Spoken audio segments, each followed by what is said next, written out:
Hello and welcome to the Penno Channel for this Aston Villa January window update. As always, if you could like, subscribe and let me know your thoughts in the comment section about what's discussed within the video.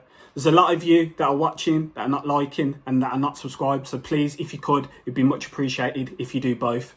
Now let's get on to it then, because again, over the last 24 hours, a lot has been going on. And we'll start with a player I think a lot of Villa fans would have thought had already come to the club because the links he has to the manager over the number of seasons he's played football, and that's Juan Foyth, 27-year-old from Villareal. Now, Juan Foyth played with Unai Emery for a number of years at Villareal. Unai Emery also tried to sign him when he was PSG manager, but at that point he went to Spurs instead. Now, Juan Foyth has 18 caps for Argentina, was part of their World Cup winning squad in 2022, so he'll know Emi Martinez very well from that.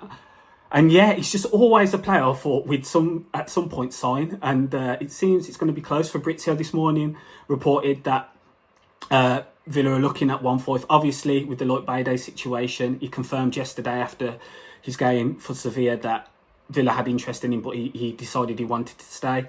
So Villa are looking for a centre-back option.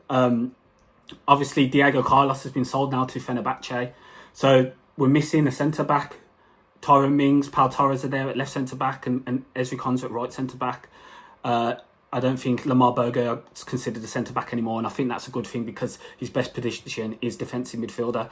So yeah, Villa need a centre-back, and it seems like they've gone to their second choice, which is Juan Foyth. Now, Unai Emery knows Juan Foyth inside out. We all know about how he used to operate with him at Villarreal, playing him as a right-back or sometimes as a centre-back as well. He loved the play there. His position we tried to emulate with Ezri Konsa, playing him at right back, more naturally a centre back, but playing him at right back. And it sometimes has worked and sometimes hasn't worked. And I don't think that's no fault of Ezri Konsa. I think he's a fantastic defender, but it's not his natural position. He's come out in interview stating that he doesn't like playing right back either. We've obviously signed Andres Garcia to play right back. I think Kosta Nedeljkovic is also here. We'll go out on loan. And also there's Matty Cash. So it gives us an additional option at right back. But Juan Foyth, I think, will come in as a centre-back. Now, he's played a number of times recently for Villarreal at centre-back, albeit he's only played 4 games since December. And before that, he was out for almost a year. He has a horrible injury record. Over the last 5 seasons, he's missed 96 games for injury. Most recently, he's had a shoulder injury, which kept him out for 23 games plus. It's really had an effect on him. So the big concern for me is the injury record. That's the main concern. Obviously, Diego Carlos, he was very injury prone as well. So replacing Diego Carlos with another injury prone defender, I hope it bodes well. But I don't know. That's where I have my uncertainties regarding that. But in terms of Unai Emery knowing the player, in terms of his relationship with Emi Martinez, obviously playing at the back, the relationship with the goalkeeper is very important. I think that's a positive. And he's still 27 years of age, so he still has a few more years left in him. But yeah, it's a scattergun approach, I think, a bit in terms of profiles. I don't think Lloyd Bayer and Juan Foyth are the same profile at all. I think Lloyd Bayer is more. He has more presence. He's stronger. He has more aerial presence as well. Whereas Juan Foyth, I think he's a ball playing centre back as well as he can do some of the defensive actions as well. So yeah, we'll see if this one develops. I think it really will, because we do need a centre back, and I think Unai and Monchi have thought, well, we know this player inside out. It's just about the injury record. That's the big concern for me. So yeah, Juan Foyth is one to look at over the next few days. Obviously, the window comes to a close on the 31st. It's the 26th now, so Villa will need to act soon. And I think Juan Foyth potentially is going to be one to come in. And it's just whether we can get him if he wants to come, and the terms regarding the deal. Moving on from that, this one is one for January, but more looking at the summer. I think clubs can now start talking with him. That's Jonathan David, 25-year-old from Lille. He's got 6 months left in his deal at Lille, so teams can start talking to him now. And I think Villa will be one of those clubs looking at him. We've always been linked to Jonathan David over the years. I think at this moment in time, we have 2 fantastic strikers in Ollie Watkins and John Duran. Is there potential for one of them to leave? Yeah, I think there might be. I don't think it'll be this window, but in the summer, I do think it is.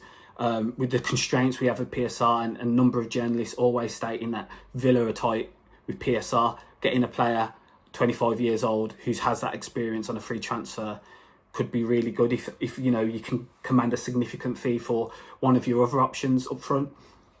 Yeah, Lille signed him from Ghent for 27 million euros. He's been at Lille since 2020, and every season in the Belgium League and in Ligue 1, he scored double-digit figures. In the last 2 seasons, he scored 24 goals and 19 goals, respectively. This season, he's got 11 goals, 2 assists in 18 games in Ligue 1, and in the Champions League, he's played 7 games, he scored 5 goals and got 1 assist. So, yeah, he's having a very good season again. We watched him last season in the Conference League, obviously. We played against Lille over the 2 games. I don't think he had 2 great games, to be honest. I didn't think he was that good. He was operating more as a lone 9. For me, when I watch Jonathan David and how I've seen him play, I think he's more of a second striker. I think he can play in those pockets rather than being the 9. I don't think he has a physicality to play there, which is something in a position I think we were always searching for. It seems like every transfer window, we're always looking at that second striker /10 position. And I think Jonathan David's strengths suit him better in that role rather than playing as a lead striker. He's currently Canada's all-time leading goal scorer now. He was pivotal in getting them to the World Cup, along with Alphonso Davies. They're the 2 big-name stars from the Canada national team, and he had a pivotal role within that as well. So, yeah, can I see Jonathan David happening? For me, I feel like, because of our financial situation, and again, we've had the great increase in revenue, but we still can't compete with those so-called Big 6 clubs as of yet, just because of the PSR ruling, the UEFA ruling as well. So I can see one of our strikers moving on. I just can see it because they command the most money, give us an outlay in future seasons, even though I don't want either of them to go. And then if you can sign a player of Jonathan David's quality on a free transfer, I think that could be something. I do have concerns with him. Is that adaptability to the Premier League? Would he be good enough for that? As I said, we watched him in the Conference League against Villa in 2 games, and I don't think he was great. There's many players who caught the eye. I mean, Thiago Santos being one of them, the right back. I mean, Lenny Yoro was playing in that, and I thought he did well in those games as well. And there was many other players across the pitch who put in much better performances, but he has the pedigree. As we've seen this season, he's got 5 goals and 1 assist in 7 games in the Champions League already. So, yeah, good numbers. And, yeah, we'll see if anything develops with that one. Keep a lookout. One, I don't think will happen in Jan, but going into the summer, definitely I can see that happening if we do offload one of our strikers. Moving on from that, a young talent, a big prospect, a Norwegian Wonderkid, Sverre Nypan, 18-year-olds from Rosenborg. He's been talked about for a number of years now as the next best thing coming out of Norway. Norway have an abundance of potential coming out of that country. Obviously, you've seen Erling Haaland, you've seen Martin Odegaard, Oscar Bobner coming through, Nusa as well, and then Nypan is the next one to come off to come through the system. He's the youngest ever player to represent Rosenborg at 15 years of age. The last 2 seasons, he's made 23 appearances and then 28 appearances last season.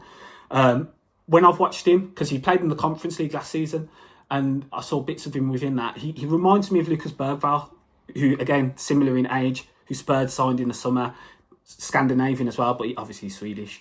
But in terms of he can play in that 8-10 position, very good on the ball, loves to progress the ball as well. The progressive carries are strong within that as well. And it's about just developing, similar with Lucas Bergvall, he's been thrown into the deep end at Spurs, and you start to see him really developing now, and he's going to be some player. And I think Sverre Nypan has similar qualities to him. I think he's a bit stronger though when he's on the ball and in possession. From what I'm seeing, he played 3 times last year for Rosenborg in the Europa League, got 3 assists within that as well. So he's a big signing for someone who can get him just for future planning and the potential that he does have. Now, he's doing a little tour of the UK at the moment.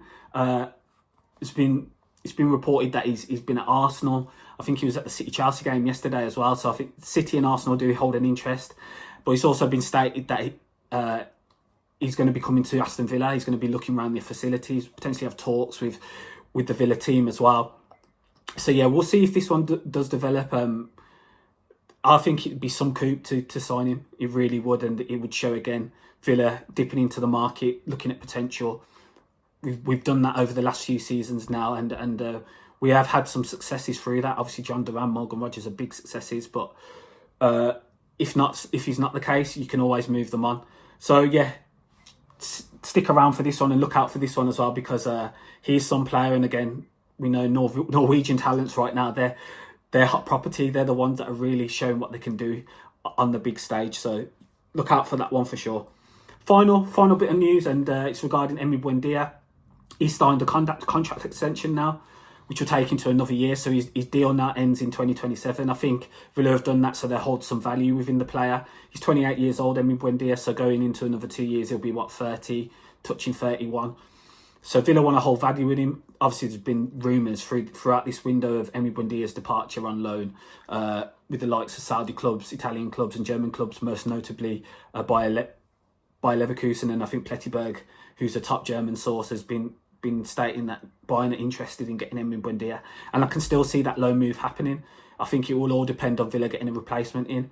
But if Villa were to do that, I think they'd want an obligation to buy.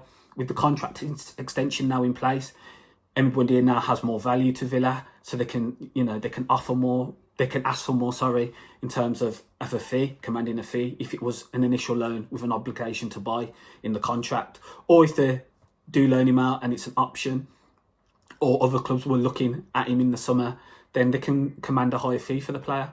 So I think Villa have done that to protect their asset, and Buendia was obviously happy to do that as well, as his contract was coming to an end, and maybe there isn't nothing as concrete in yet in terms of him leaving, because if there was, he might want to not extend his contract and allow the buying club to get him for a smaller fee. So yeah, we'll see what happens with Emi Buendia. I think there is a real chance that he could go out on loan this window, if Villa definitely are looking at getting in an attacking replacement for him. And obviously with the limited game time he's been having, albeit in recent weeks he's started to get a lot more game time, started against Monaco in midweek as well. I think he played well in that game, but I don't know. Can you see Emi Buendia getting a lot of first team starts? I'm not so sure. And I think Villa is still looking for that attacking mid. I keep saying it, but we're always linked to that position, that second striker attacking mid. We have a number of players that can fill in there, but I still think we haven't quite found the one as of yet. Anyway, as always, thank you for joining. It's appreciated. As I said, a lot of you guys watch this video and don't like and don't sub. So if you could really do that, I'd really appreciate it. Also, please comment your thoughts on what's been discussed in this video, your thoughts on the names mentioned as well, and any other main names you're interested and would like Villa to have a go at signing. Thank you for joining, and I'll see you on the next video. Up the Villa.